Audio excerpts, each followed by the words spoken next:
Well, thanks very much, folks, and it's great to be back at Belmont Sobeys. I want to thank Jerry and his team for welcoming me here. I was here back in the spring, I think in March, just at the beginning of the pandemic. This was the first grocery store I know of in Alberta that started a golden hour for seniors back when people were there was a concern about running out of supplies in grocery stores. We wanted, Jerry here at Belmont Sobeys wanted to make sure the seniors could get in, fully stocked shelves in a clean store that wasn't too crowded.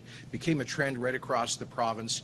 And everybody tells me Jerry's really the heart of the community up here, the owner of this Sobeys franchise, and with a great team. And I just want to say thank you to you and your team, Jerry, for really representing the Alberta spirit through these past tough 10 months that we've been getting through together. And I'm also happy to be here with the Minister of Labour and Immigration, Jason Copping, for some very good news for those fighting COVID-19 on the front lines and for Alberta's economy and for jobs in this province. That good news is nearly $500 million of support for hundreds of thousands of critical workers in Alberta. The pandemic has, of course, put a lot of pressure on everyone, from families to communities to entire industries. And no one's had to bear a bigger share of the burden than frontline workers of all kinds in Alberta. They didn't have the luxury of working from home, and they never did. They've had to be out there on the job, not only to provide for their families, but to keep Alberta's economy, our infrastructure, and essential services running. And that means being increased to exposure of the virus. Hundreds of thousands of Albertans in sectors like, of course, healthcare and social services, education, retail and transportation, warehousing and storage, and grocery stores and pharmacies, well, they all face the threat of exposure to the virus every day that they show up at work, all to make sure that Albertans have access to meet their everyday basic needs. So these workers have won the gratitude and the support of the entire province. But everyone, Alberta's government included, understands that these workers deserve more than just rhetorical recognition for their good work. And so I am pleased to announce that in partnership with the Government of Canada, we are providing a comprehensive financial benefit through the Critical Worker Benefit. This is a one-time $1,200 payment that will go to more than 380,000 eligible frontline workers in both the private and the public sectors. It's a sign of appreciation for the people whose hard work makes life easier for the rest of us during a really tough time. Frontline staff in designated fields can get the benefit if they've worked at least 300 hours during the eligible time frame, which runs from October 12th of last year to January 31st of this year for most jobs. Private sector employers will need to apply to receive funds and will then distribute, we will, as the provincial government, distribute those funds through the benefit to those workers who qualify. Public sector employees will automatically, if they're in the Government of Alberta system, they'll automatically receive the money from the provincial government. Altogether, we're providing up to $465 million, that's nearly $500 million in funding through the Critical Worker Benefit.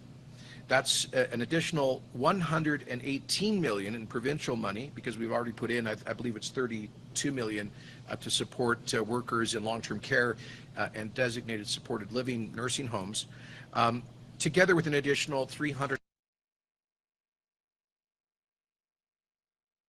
will ensure that Alberta is making the most of our share of the federal benefit for lower-waged essential workers.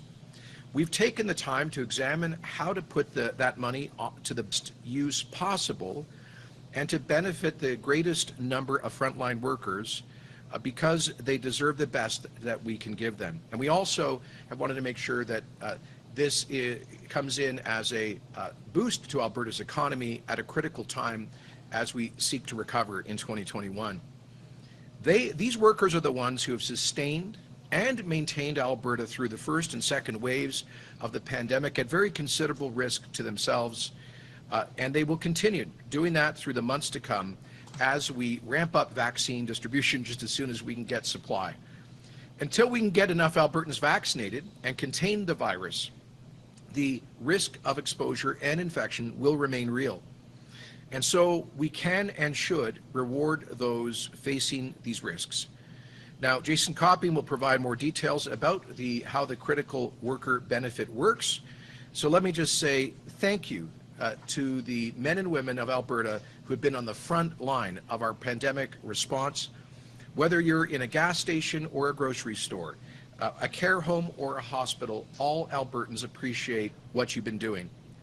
And speaking for the government, we'll continue to do everything that we can to keep you safe as we protect lives and livelihoods together.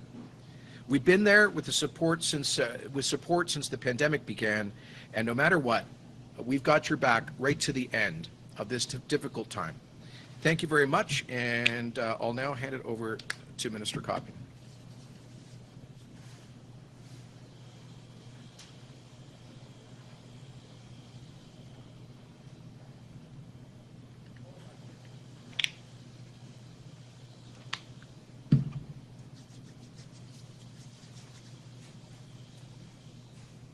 Thank you, Premier, and thank you so much to Jerry for hosting us in your store today.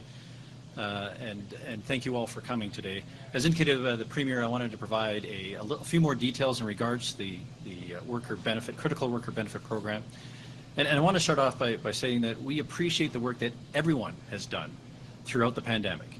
And we know that all Albertans have made sacrifices and all industries are working extremely hard. And today we are here to recognize the efforts of critical workers. As the Premier mentioned, there are hundreds of thousands of workers in sectors across the province who have continued to provide critical services to Albertans. The critical worker benefit will go right into the pockets of hardworking Albertans who have made sacrifices in their own lives for the greater good and well-being of others. The pandemic is ongoing, and this program will recognize employees like hardworking cashiers here at Sobeys who provide Albertans with the services they need to put food on the table for their families. Alberta needed to design a program that met our province's specific needs to ensure the benefit recognized the contributions of critical workers and reached as many people as possible. That is why the Alberta government is committing up to $465 million to provide approximately 380,000 critical workers in the public and private sectors with a one-time payment of $1,200. This includes $118 million in provincial funds, as indicated by the Premier, and up to $347 million in available federal funds. Now, the critical worker benefit will be available to workers in the healthcare, social services, education, and private sectors who deliver critical services to Albertans or support food and medical supply chains. So in the public sector, the program's focus is primarily on lower wage occupations, with the exception of frontline workers in public health care, including nurses and allied health professionals. Examples include Albertans working as respiratory therapists, nurses, and social workers, and those working in shelters, crisis intervention, and counseling. Within education, examples include teachers' assistants, bus drivers, and administrative staff. It also includes workers who are critical to keeping our hospitals and schools clean and safe, such as maintenance and janitorial staff and housekeepers. And that's just to name a few. Overall, approximately 240,000 frontline public sector workers will receive this benefit, which includes approximately 161,000 eligible employees in the healthcare sector, more than 45,000 workers in the social service sector, and approximately 36,000 workers in the education sector. Generally, public sector workers must have worked a minimum of 300 hours during the second wave between October 12, 2020 and January 31st, 2021. Eligible public sector employees do not need to apply to receive the benefit. Employers will automatically receive the payment through the Government of Alberta to distribute this to eligible employees in the coming weeks. Now on to the private sector. In addition to public frontline workers, roughly 140,000 private sector workers will qualify for the benefit.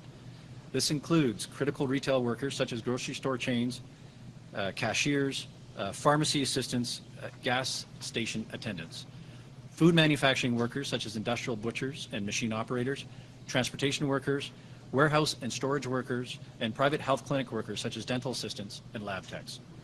Private sector workers must earn $25 per hour or less to qualify, and they, again, must have worked a minimum of 300 hours between October 12th and January 31st during the second wave to qualify.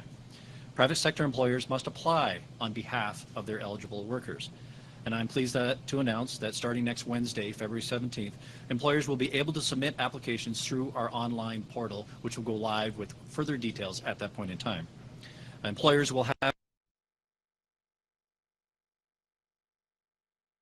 receive the funds, they will then be responsible for distributing the benefit to eligible employees, and all private employers who receive the benefit for their employees will be listed on the Government of Alberta website. We appreciate the work that all Albertans have done and continue to do in these challenging times. Our critical sectors, including healthcare, food supply, and other essential services, have continued to support Albertans. And there is no doubt Alberta critical workers have continued to answer the call. As Minister of Labour, I am proud to be here with Premier Kenney on behalf of my government colleagues to recognize these workers. You are truly a testament to the culture of resilience, dedication, and hard work that is deeply ingrained within Albertans. Today's announcement is in recognition of everything you have done and continue to do to support our province during this pandemic. And thank you, and I'm happy to turn things over to Jerica for media questions. Thank you, Minister Copping. So we will go to the phones now just to get to as many questions as possible. We just ask that you limit yourself to one question. And with that, operator, can you please put through the first caller? First is Kevin Nimick with CTV. Go ahead, Kevin. Hi there, I have a question for the Premier, and I do have a follow-up I'd love to ask after your answer. Two of your own MLAs have joined a coalition against public health measures and restrictions. What does this say about confidence in your leadership? Well, I think what it says is those MLAs have a perspective. They have a, we, unlike some other parties, allow people to speak their minds and represent views of their constituents. We believe that Alberta has followed the right balanced approach of protecting lives and livelihoods. We've looked at restrictions as a last and limited resort because they can be so damaging to the broader health of our society, but they can also be necessary as they are now on a targeted basis. I think we have it right in Alberta. We're very happy to see the number of infections, of hospitalizations, of COVID-related fatalities coming down quite significantly since the spike in the fall. That's thanks to, and part of this is thanks to Albertans following those measures, making real sacrifices to do so. It's not easy, but it is necessary. So we have I can tell you an ongoing, whenever our caucus meets, obviously, the impact of COVID policies is a lively topic for discussion. But at the end of the day, I and the Minister of Health, the Chief Medical Officer, and our COVID Cabinet Committee are responsible for striking that right balance and ensuring that we protect lives and livelihoods. Operator, can you please put through the next caller? Next is Rick Bell with the Calgary Herald. Go ahead, Rick. Good day, Premier. I'm with the Calgary Sun, just so everybody knows that. I'd just like to ask you, what do you say, or how do you respond to recent reports that there may be discontent in the United Conservative ranks over your leadership, the government's action on certain files, and that this discontent might include members of the legislature on your side of the aisle, party members, constituency associations of your party, or just plain old UCP voters? How do you respond to that? There's even some people talking about maybe even wanting a leadership review. I think I'll let you respond. I think that's similar to the same question you asked me last time we had a news conference a week ago. I'll just repeat that we're going through incredibly challenging times, and government has to make tough and sometimes unpopular decisions. There are a lot of Albertans, thank gosh, who love and jealously protect their freedoms, and they don't like government restricting freedoms, and we've had to do that to protect lives throughout the pandemic. So I understand that frustration, and there's a broader frustration about our economy given the impact of the global economic collapse, the largest in nearly a century, and the largest ever collapse in energy prices. You put all three of those things together, those black swan events, the pandemic, the global recession, the energy price collapse, and it's a tough time. As I've said to you before, there are no easy decisions to make. There's no shortcut through COVID. There's no way to avoid making tough but responsible decisions. We'll continue to do that. The vast majority of Albertans are telling us that they want that balance between protecting lives and livelihoods, that they don't want to take unreasonable risks of the virus threatening our healthcare system, forcing the cancellation of surgeries and costing thousands more lives. So we're going to keep our eye on the ball and continue to move forward just as we are this week with recognizing that, for example, on Monday with the phase 1 of the path forward, I think a very important step. We saw last Friday that Alberta had some of the best job growth in the country. We saw 20,000 jobs created here when 200,000 were lost nationally, partly because we have taken a less restrictive approach to public health measures than other provinces. On Monday, you saw our government recognize that we listen to Albertans and are willing to course correct when they are telling us to do so, as we did with respect to the 1976 coal policy. Yesterday, an historic decision with regard to our partnerships with First Nations and responsible resource development, a critical goal that our government was elected on. With respect to the Moose Lake plan. Today, nearly $500 million of direct financial support for frontline critical workers here in Alberta that will also help to boost our economy. Tomorrow, a major historic announcement about environmental protection in Alberta. Friday, a major announcement about job creation in the oil field for unemployed service sector workers in the oil patch. And a big lineup of major news next week, many things that we've been working on for months or even more than a year. So that's my focus is on getting the job done, protecting lives and livelihoods in the pandemic, working towards our economic recovery as we move beyond it, having the best vaccination program in the country. So my focus is getting the job done for Albertans, not being distracted by political chatter. Operator, can you please put through the next caller? Next is Dean Bennett with the Canadian Press. Go ahead, Dean. Thanks. Hi, Premier. I just want to clarify something with you. As you stand there today offering $1,200 and saying the public sector workers, we've got your back, at the same time, isn't your government pursuing with these unions cuts to their salaries, 3% or more? So how do you square that where you're standing there today giving them money, but your government plans to claw back that and a whole lot more, starting with the budget 2 weeks from now? So, Dean, first of all, to be clear, this benefit applies to both private and public sector essential workers. So it's not limited to the, in fact, that's why we're doing it here at this grocery store, to underscore the private sector frontline workers who will benefit from the critical worker benefit. Secondly, this is a one-time payment, a bonus of sorts to recognize a one-time unique circumstance, which has been the pandemic. But as you know, Alberta is facing a fiscal crisis. We already were facing a huge fiscal challenge before the pandemic with the largest per capita deficit in the country. As you know, our debt had gone up from about $20 to $100 billion in the past 5 years. And then the bottom fell out of our economy and energy prices to which created the largest, by far the largest deficits in our history, $20 billion plus deficit. So, Dean, money does not grow on trees. We have to, while protecting lives and livelihoods, we also have to protect the health of the province's finances to make things like our first-class health care sustainable. And so we have to moderate our spending, and we've been very clear about this. It's what we clear from the beginning, that we need to get our spending down to around the average of other Canadian provinces, which we think is totally reasonable. It's no secret that the public sector in Alberta has been more highly compensated than comparable workers in the private sector in recent years.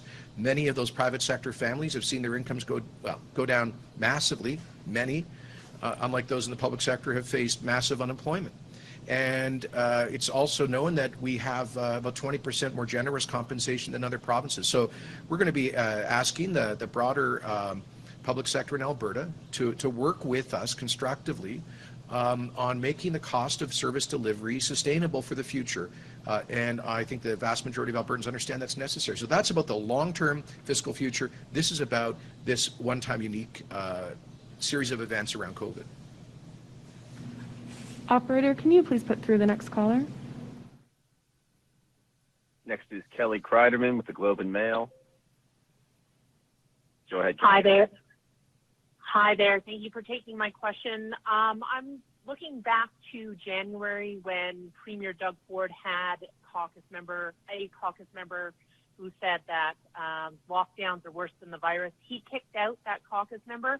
Do you think that, and he said that it was an insult to the healthcare workers who were working on the front line to have that person in a caucus? Do you think that your decision to leave two MLAs in caucus when they're saying something similar will send that type of message to healthcare workers?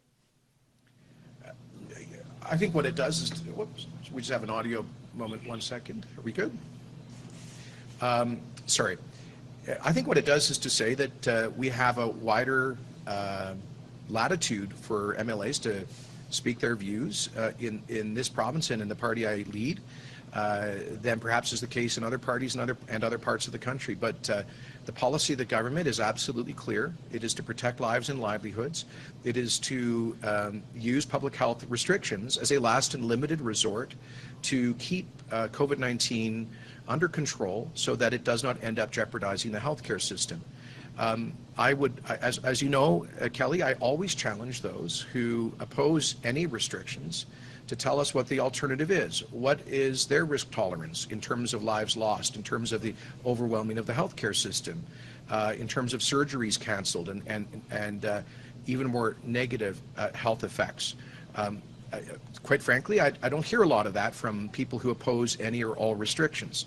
My challenge to them is to say, is to understand that, look, those of us who are in decision-making roles of the government of Alberta are responsible for the healthcare system.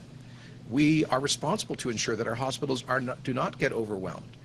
We have to minimize surgeries that get canceled and other healthcare that can be jeopardized because of COVID. And of course, we have to take reasonable measures to prevent the loss of life from COVID. And we've done that without hard lockdowns in this province. I think there is a misconception which is that supposedly Alberta has been in a lockdown. That is simply untrue. Even before the step one of our path forward this Monday, the Ministry of Jobs, the Economy and Innovation estimates that 99% of Alberta businesses were able to operate since November, December within public health guidelines. And that, of course, we've allowed even more businesses to continue to operate. And that represents over 99% of our GDP. Compare this to some provinces that have had stay-at-home orders, most businesses shut down, arbitrary distinctions between essential and non-essential businesses, curfews, places of worship padlocked, and schools that have been shut down. We have taken a much more targeted and balanced approach here. I think it's the right one. We have time now for 3 more questions. Operator, can you please put through the next caller? This is Jesse Weisner with Global TV. Go ahead, Jesse. Hi, Premier. Thanks for taking my question. We've seen a number of examples of people breaking rules with large gatherings in restaurants. Besides appealing to people's sense of personal responsibility, what are you and your government going to do about this? Well, as I've said before, enforcement is the responsibility of the enforcement agencies. We have very clear guidelines, for example, with respect to restaurants and bars, that only 6 people can be at a table, that there can't be stand-up service, that there can't be entertainment activities, like playing pool or what have you. There has to be people seated at a table, maximum 6, and they have to be from the same family cohort, with the exception of a single individual who can have 2 identified close contacts for social interaction. So those are the rules. They're very clear. They're not suggestions or recommendations. They're mandatory. Restaurant and bar operators know that.